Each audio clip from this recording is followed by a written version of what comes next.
media publicity the impact on people's view. Yeah, I mean, we're also up against unions that have very large advertising campaigns. So, you know, they have different ways and different resources to tell their story.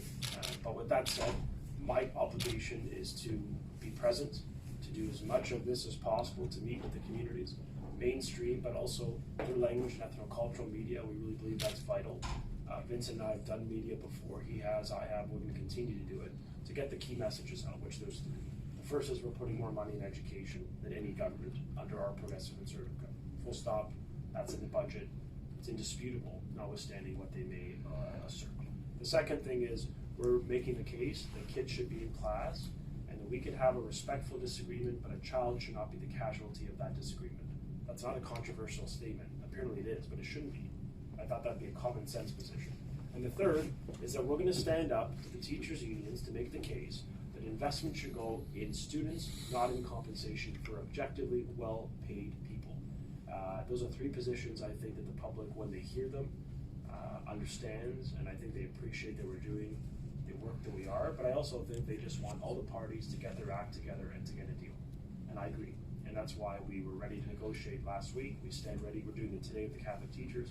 We'll continue to do it because the future of our children is at stake, and it's being in the crossroads because the teachers' unions continue to do what they do every few years under every government, which is escalate and against the government of the day, which ultimately hurts kids. And the fact is, you know, I now know friends of mine who are in their 30s and 40s, and they'd say to me, you know, we've seen this story before. I remember the strikes when I was in school. I remember the withdrawal of services. I remember my report cards not being completed. I remember, you know, no extracurriculars, no clubs or things. These things happen. It's cyclical. It's constant, and I think it's unacceptable. So, I think as we do more media, as we get out there more, we'll get our message out. And my hope is parents, when they reflect on the facts, will ultimately conclude that the government is on their side, stand up against teachers' union leaders who are fighting for, largely fighting for higher compensations for their members and not fighting for more investments for their students. And that's the difference, and that's the contrast that we're trying to lay out today.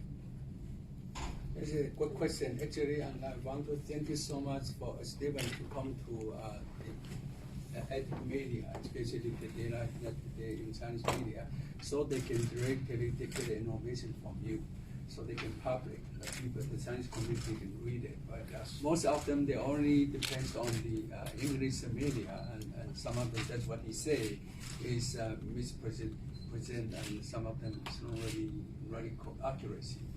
And that's we saw it here. We're so glad that you come to.